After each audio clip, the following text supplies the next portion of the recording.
자, 오늘 말씀의 제목을 우리 다 같이 한번 말해 봅시다. 십자가 외에 결코 자랑할 것이 없노라. 오늘 본문에서 사도 바울은 나는 십자가 외에는 자랑할 것이 없다. 이 말이 진실이라는 것을 강조하기 위해서 결코라는 말을 적었습니다. 결코 십자가 외에는 자랑할 것이 없다. 바울이 예수 믿기 전에는 자랑거리가 참 많았습니다. 그는 첫째 집안이 부유했습니다. 부자인 것도 자랑거리지 않습니까? 세상적으로는. 당시에 바울은 나면서부터 또 로마 시민권을 가지고 태어났다고 그랬거든요. 당시에 시민권자들은 대단했습니다. 이방인들이 로마 시민권을 획득하기가 쉽지 않았어요. 국가에 협력한 공을 세우거나 그렇지 않으면 많은 돈을 주고 사는 방법, 이 두 가지 방법이 있는데 바울의 아버지는 돈이 많았기 때문에 바울에게 로마에 이 돈을 주고 로마의 시민권을 이렇게 샀다고 우리가 추정해 볼 수 있어요. 그래서 또 당시에 들어가기가 너무나 힘들다고 하는 가말리엘 문화생이었습니다. 가말리엘은 바리새파의 최고의 당시의 학자였어요. 그 밑에 문화생으로 들어간다는 게 쉬운 일이 아니었는데 바울은 거기에 들어갔습니다. 그리고 거기에서 졸업을 하고 난 다음에 유대인들에게 최고로 촉망받는 미래의 젊은이였어요. 그러니까 얼마나 집안이 부유하고 좋은 대학교를 나오고 또 그 가운데서도 동기생들 중에서도 선두주자였고 그리고 유대 율법주의자들에게 인정을 받는 그런 미래가 촉망받는 사람이었기 때문에 자랑거리가 얼마나 많았던지 바울 스스로도 자기를 큰 자라고 사울이라고 그렇게 이름을 불렀다 이 말입니다. 그런데 이런 사울이 예수님을 믿고 난 다음에 그의 인생 가치관이 완전히 바뀌게 됩니다. 자신을 가장 작은 자라고 그렇게 바울이라고 이름을 고쳤습니다. 그리고 그는 그가 자랑으로 여겼던 가문, 학력, 재산 이런 모든 것들을 저 화장실의 배설물처럼 내가 다 버린다. 내가 자랑할 것은 오직 십자가 외에는 결코 자랑할 것이 없다. 이렇게 고백을 합니다. 오늘 저와 여러분들에게 무슨 자랑거리가 있는지 한번 돌아보시기 바랍니다. 제가 차를 타고 가다가 가끔 졸립다고 이야기를 많이 할 때가 있어요. 그러면 우리 사모가 한번 당신 자랑거리 있으면 자랑을 해보라고 합니다. 그리고 제가 자랑을 하면 제 눈이 번쩍이고 입에 침을 튀기면서 막 자랑을 한다고 그래요. 제 자랑이다 해봤자 뭐 어릴 때 달리기 잘한 것, 마루치기 자치기 잘한 것, 쓰리 하다가 안 잡힌 것, 뭐 이런 거 아주 유아적인 이런 자랑이죠. 우리 한국 사람들은 한때 우리 어릴 때 족보를 엄청 자랑스럽게 여겼습니다. 자기 집안의 그 가문, 족보, 집안마다 자랑스럽지 않는 사람들이 없어요. 이 한씨 하면 우리 한석봉님이 우리 조상이다. 심씨 하면 심사임당이 우리 조상이다 이렇게 이야기하고 또 안씨 하면 안중근 의사가 우리 조상이다. 최씨 하면 최영 장군이 우리 조상이다. 이씨 하면 우리 왕족이다 이렇게 이야기하고 박씨 이렇게 이야기하면 알을 깨고 나온 박흑효세가 우리 조상이다 이렇게 이야기하고 그러니까 이거 뭐 자랑스럽지 않는 가문이 없어요. 성씨가 없어요. 다 이렇게 자랑했습니다. 요즘 우리가 대한민국 사람이라는 것이 자랑스럽습니다. 한류 문화가 동남아, 유럽, 미국을 이렇게 휩쓸고 있습니다. 어느 나라로 가든지 우리 대한민국 사람들은 요즘 존귀함을 받아요. 하도 우리가 갑자기 이렇게 우리나라가 잘 살고 이러니까 사람들이 너무 그 자랑을 많이 해가지고 제가 몽골에 가니까 재래시장을 못 가게 만들어요. 한국 사람이 재래시장을 가면 몽골 사람들이 뒤를 밟는다는 거예요. 밟아가지고 강도가 돼서 돌변해가지고 돈 내놔라 하는 경우들이 있기 때문에 재래시장에는 아예 가지 맙시다 그래요. 안내자가. 우리가 너무 허풍을 많이 들어서 그래. 브라질에 가니까 한국 사람들의 자부심이 대단합니다. 우리 원준산 선교사님이 브라질에 지금 우리 교회에서 파송한 선교사님이지 않습니까? 2010년도에 제가 브라질 2달간 다녀왔습니다. 다녀왔는데 그 딸이 외동딸이에요. 마니라고. 마니가 중학교, 고등학교 거기에서 다 나왔습니다. 브라질의 학교에 나왔어요. 자기 반에 우리 동양인 남학생이 둘이 있다는 거예요.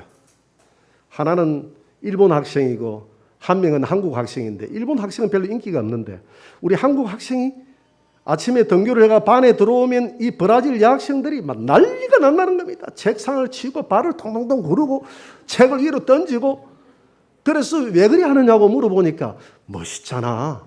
얼마나 멋있어. 이렇게 한다는 거예요. 자기는 아무리 쳐다봐도 미운 털만 박였는데 멋있는 구석은 하나도 없는데 왜 브라질 학생들 눈에는 그 애가 그렇게 멋있게 보이는지 도저히 이해가 안 된다는 거예요. 아마 이 학생들을 머릿속에는 이 한류가 들어간 것 같아요. 한국 남자들은 굉장히 감성적이고 자기 이성을 많이 아껴주고 사랑하고 이런 드라마 있지 않습니까? 영향을 받아가지고 아마 그런 향수를 느끼는 것 같아요. 실제 제가 집회를 가보니까 가는 데마다 한국 남자, 한국 여자를 소개시켜달라고 난립니다. 브라질 사람들은 전 세계 인종을 구분할 때 백인들이 제일 위에 있고 그 밑에 히스패닉이 있고 그 다음에 황인종이 있고 그 다음에 흑인종이 있고 이렇게 자기들은 순서를 정하는 거예요. 황인종을 세 번째로 이렇게 정하는데 그러나 일본 사람하고 한국 사람은 백인들보다 더 위에. 그래서 일본 사람하고 한국 사람이 있고 백인이 있고 히스패닉이 있고 황인종이 있고 흑인이 있다 이렇게 생각하는 거예요. 한국 사람이다 하니까 제가 가는 데마다 한국에서 왔다 하니까 최고다구나. 그리고 현대기아차가 브라질에서 판매 1위였어요. 그 외에 삼성이 이렇게 휩쓸고 있고 또 한류 문화가 휩쓸고 있고 이러니까 한국에 대한 이미지가 너무 좋아요. 브라질에 넘어가는 사람들이 처음에 넘어갔을 때는 대부분 이렇게 신용불량 사람들이 많이 넘어간다고 그래요. 왜 남미 쪽에서는 이 대선 때마다 이 구제해 주는 게 있어요. 여행 비자로 들어가도 다 구제를 해 줍니다. 우리 선교사님 같은 경우에서도 여행 비자로 들어가서 구제받은 케이스거든요. 그래 하다 보니까 그쪽에는 그러니까 생활이 굉장히 어렵게 들어간 사람들이 한 10년 지나고 나면 자기가 종업원으로 들어갔던 그 식당을 사버린다는 거예요. 그 신발 가게도 포목점도 다 사버린다는 겁니다. 그 사람들은 썰은 문화입니다. 보니까 저녁을 좀 늦게 먹어요. 그분들은 밤이 좀 늦어요. 한 8시 반, 9시 정도 되면 저녁 시간이에요. 그렇게 해서 1시, 새벽 1시, 2시까지도 매일 저녁 평일인데도 그분들은 반주에 놀아요. 그 삼바 문화, 그냥 돈 버는 대로 노는 문화. 그런데 한국 사람들은 이 돈이 호주머니에 들어갔다 하면 나오질 않는다는 겁니다. 그래서 야무지고 착하고 순종적이고 그래서 한국 여자도 묻지마 결혼, 한국 남자도 묻지마 결혼을 하고 싶어 한다는 거예요. 그만큼 한국 사람들을 이렇게 우월하게 생각한다는 겁니다. 브라질 사람뿐만이 아니라 동남아 어디로 가도 저 중동 지역으로 가도 다 미국 사람도 싫어하고 중국 사람도 싫어하는 사람들이 많고 일본 사람도 싫어하는 사람들이 많은데 한국 사람은 어느 나라로 가도 싫어하는 사람이 없다는 거예요. 왜? 남의 나라를 침입해 본 적도 없고 우리는 착한 민족이잖아요. 어렵게 살아왔잖아요. 6.25 때 폐허가 됐던 나라잖아요. 그러니까 우리 폐허가 됐던 나라가 지금 선진국으로 도약했다니까 경이스러운 눈으로 쳐다보는 거예요. 전 세계 삼성이라든지 이런 반도체가 첨단 산업이 우리 대한민국이 1위로 간다 하니까 경이스러운 눈으로 쳐다보는 민족이 우리 대한민국이다 이 말입니다. 이런 것들이 왜 자랑스럽게 하나님 만들었는데 이거 자랑하라고 한 것이 아니라 이것 가지고 땅끝까지 가서 어느 민족이든지 환영받는 민족으로 만들어놨으니까 복음 전하라고 하나님이 이 민족을 높여준 줄 믿으시기 바랍니다.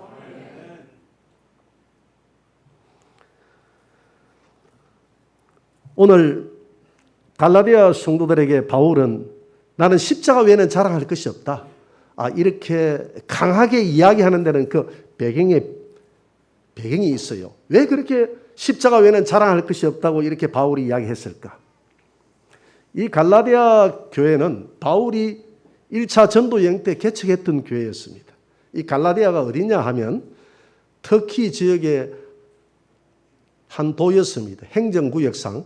지금 우리 한국으로 치면 경상남도 정도 되는 그런 도요, 미국으로 하면 주요 뭐 이런 행정구역입니다. 거기에 여러 교회들을 많이 세웠어요. 바울이 없는 사이에 유대 바리새파 이 교인들 중에서 개종을 해서 예수를 믿는 사람들이 있었습니다.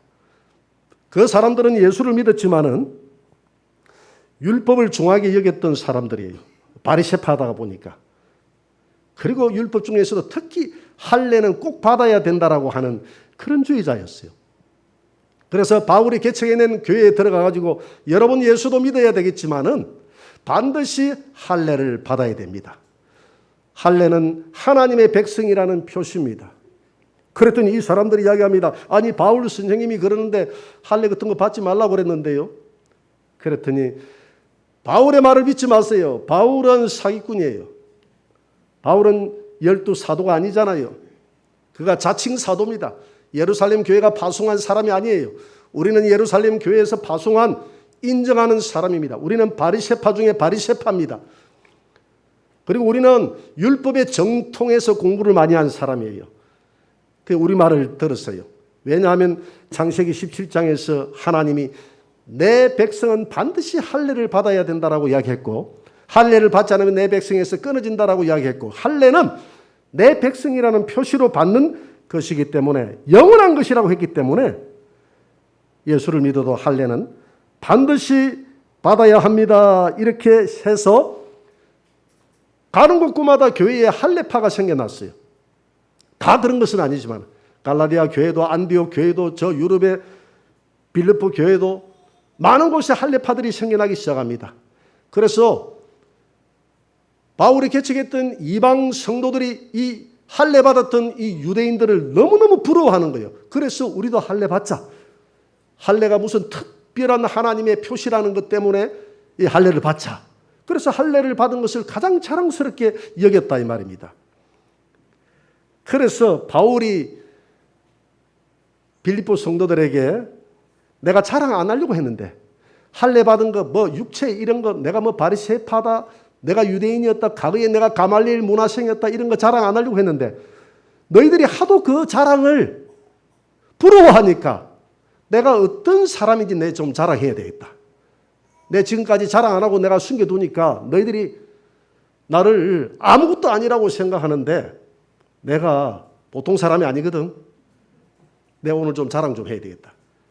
그래서 어쩔 수 없이 바울이 자기 자랑을 합니다.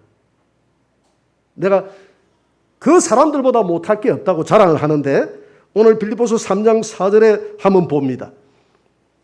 같이 한번 읽어볼까요? 다 같이 그러나 나도 육체를 신뢰야만 하며 만일 누구든지 다른 이가 육체를 신뢰할 것이 있는 줄로 생각하면 나는 더욱 그러하리니 4절 5절입니다. 나는 8일 만에 할례를 받고 이스라엘 족속이요 베냐민 지파요 히브리인 중에 히브리인이요 율법으로는 바리새인이요 열심으로는 교회를 박해하고 율법의 어로는 흠이 없는 자라. 이렇게 이제 자랑을 합니다. 내가 육체적인 자랑을 이야기한다면 나를 따라올 자가 있느냐? 나는 바리새인 중에 바리새인이고 히브리인 중에 히브리인이다. 나는 베냐민 지파요. 나는 가말리엘 문화생이요. 나는 흠이 없는 자다. 율법으로 흠이 없는 자다. 그러면서 자랑을 합니다.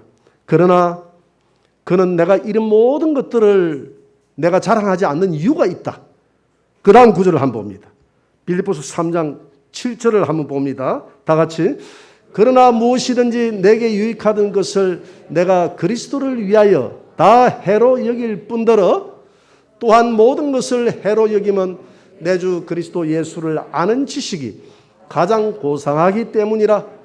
내가 그를 위하여 모든 것을 잃어버리고 배설물로 여기면 그리스도를 얻고 그 안에서 발견되려 함이니 내가 가진 은은 율법에서 난 것이 아니요 오직 그리스도를 믿음으로 말미암는 것이니 곧 믿음으로 하나님께로부터 난 의라. 사람이 율법으로 의로워지는 것이 아니기 때문에 나는 예수 그리스도의 그 십자가가 나를 의롭게 했고 예수를 믿는 그 믿음이 나를 의롭게 했고 나는 구약의 율법이 전부라고 생각했는데 율법이 가장 진리라고 생각했는데 우리 예수님이 그 율법의 저주를 안고 십자가에 달려 돌아가셔서 율법으로부터 우리를 해방시켰는데 이제 왜 우리가 율법으로 돌아갔어? 다시 할례를 받고 율법에 갇힌 자가 되어야 되느냐? 그러므로 내가 율법을 가졌던 그 과거를 자랑하지 않고 내가 예수 믿는 그 십자가를 오늘 자랑할 수밖에 없다. 그리고 내가 지금까지 우리 가문이 부유했다고 내가 가말리엘 문화생이었다고 자랑했는데 그 학문과 내가 자랑으로 여겼던 세상 가문과 세상 물질과 권세와 명예 이 모든 것을 저 화장실에 배설물처럼 내가 다 버린다 이렇게 이야기했습니다. 여러분 이 바울의 십자가의 자랑이 저와 여러분들의 자랑이 되기를 주의 이름으로 축원합니다. 그래서 바울은 오늘 갈라디아서 6장 15절에서 이렇게 이야기를 합니다. 다 같이 할례나 무할례가 아무것도 아니로되 오직 새로 지으심을 받은 것만이 중요하니라. 뭐 할례 받았느냐 할례 받지 않았느냐 그 아무것도 아니다. 빌립보 성도들이야 안디옥 성도들이야 갈라디아 성도들이야 신약 시대에 와가지고 이 할례 받은 것 이거 아무것도 아니다. 이거 가지고 자랑하지 말고 네가 그리스도 안에서 새 피조물이 되었다는 것, 예수 믿고 새롭게 됐다는 것, 그것만 중요하고 그것만 자랑으로 여기라는 것입니다. 그러면서 갈라디아서 오늘 6장 17절에서 이렇게 이야기를 하고 있습니다. 같이 한번 읽어봅니다. 이후로는 누구든지 나를 괴롭게 하지 말라. 내가 내 몸에 예수의 흔적을 지니고 있노라. 바울은 내가 율법을 전하다가 몸에 흔적이 난 게 아니라 내가 예수를 자랑하다가 이 예수를 자랑하다가 돌에 맞아가지고 바울이 몇 번이나 죽을 뻔 안 했습니까? 그래서 내 몸에 예수님을 전하다가 죽을 뻔한 그런 몸의 흔적들이 내 몸에 다 남아있다. 이것이 나의 자랑이다. 더 이상 할례 같은 거 가지고 나를 괴롭게 하지 말라.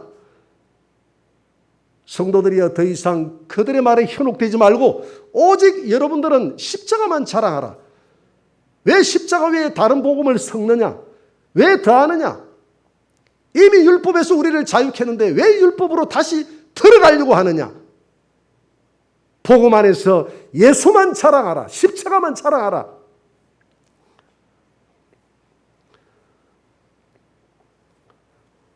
성경에는 5가지의 책을 이야기하고 있습니다.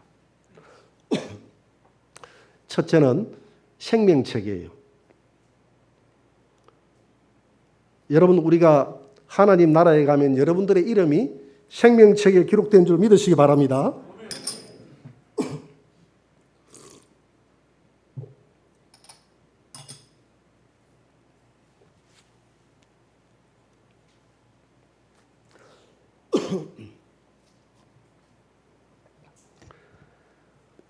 그리고 어린 양의 생명책이 있어요. 이 어린 양의 생명책과 생명책을 같은 부리로 보기도 하는데 또 이걸 다르게 보는 경우도 있고요. 그 다음에 행위록책이 있습니다. 행위록책은 성도의 행위록책이 있고 불신자의 행위록책이 있습니다. 그리고 마지막으로 기념책이 있어요. 말라기에 보면 기념될 만한 일을 했을 때에 하나님이 기념책에 이름을 기록했다 이렇게 이야기하고 있어요. 오늘 사도 바울 같은 경우는 기념책에 기록될 줄 믿습니다. 그의 몸의 흔적이 하나님 나라의 기념책에 있다. 그래서 옥합을 깨뜨린 이 여인을 기념책에 기록하라고 그랬잖아요. 여러분 우리가 하나님 나라에 갔을 때 여러분들이 예수님을 믿었던 그 흔적들이 하나님 나라의 기념책에 기록되어 있기를 주의 이름으로 축원합니다. 고신대학교 설립자가 누구냐면 그 복음병원의 설립자가 장기래 박사입니다. 이 장기래 박사가 1995년 12월 25일 성탄절 새벽 1시 45분에 85세의 일기로 이 세상을 떠났습니다. 그때의 한국 언론은 한국의 슈바이처 살아있는 작은 예수가 우리 곁을 떠났다 이렇게 기록을 했습니다. 장기래 박사는 일사 후퇴 때에 평양 땅에 자기의 가족을 두고 아들 하나 데리고 내려왔어요. 그리고 그는 북한에 있는 자기의 아내를 그리면서 평생 수절을 하고 살았습니다. 결혼을 하라고 수많은 유혹이 있었지만 아내와 했던 약속이 있었기 때문에 그 약속을 지켰다고 그랬어요. 아내도 마찬가지였고. 그가 부인을 그리며 1990년도에 쓴 망향이라는 편지가 있어요. 그 내용을 잠시 소개하면 이런 내용이 있습니다. 창문을 두드리는 빗소리가 당신인 듯하여 잠을 깨웠어. 그럴 리가 없지만 혹시 하는 마음에 달려가 문을 열어봤으나 그저 캄캄한 어두운 뿐. 허탈한 마음을 주체하지 못해 불을 밝히고 이 편지를 씁니다. 여보. 그가 쓴 이 망향이라는 이 편지 내용 중의 일부입니다. 미국에서 북한을 많이 도왔던 이 장 박사님의 제자가 미국에 있는 고위직에 있는 사람들하고 의논을 해가지고 중국의 한 도시에서 자기 부인과 이 장 박사의 만남을 주선해 놨습니다. 그래서 가자고 그랬어요. 그런데 장기래 박사가 거절을 했습니다. 왜 거절을 했느냐 하면 내가 그렇게 해서 가면 이 땅에 이산가족의 순서를 기다리는 많은 사람들에게 상처가 되지 않겠나. 그래서 나는 그렇게 할 수가 없어.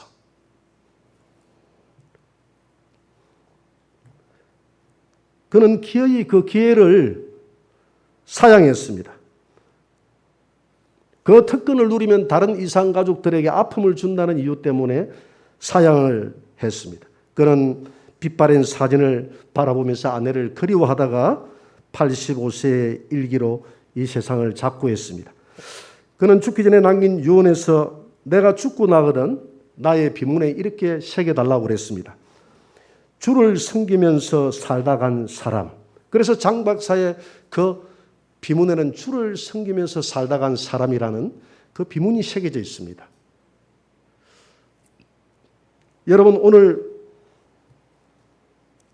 장기래 박사의 이 마지막 그 고백이 또 오늘 바울의 마지막 고백이 뭡니까? 우리 주님을 섬겼던 것이 나의 자랑이라는 것입니다. 내가 지금까지 살면서 십자가만을 자랑하면서 살았다는 거예요. 여러분 우리는 내일이 우리의 인생의 기회가 또 있다라고 생각해서는 안 됩니다. 오늘이 하나님이 저와 여러분들을 부르는 마지막 기회일 수가 있어요. 그때 우리가 하나님 앞에 섰을 때 우리가 무엇을 자랑하겠습니까? 내가 일평생 살다가 주여 내가 무엇을 하고 왔나이다라고 말할 수 있겠습니까? 주님 내가 십자가만 자랑하고 왔습니다. 내가 주를 섬기다가 온 사람이라는 것을 내가 자랑하고 왔습니다. 이런 고백이 저와 여러분들의 고백이 되시기를 주의 이름으로 축원합니다.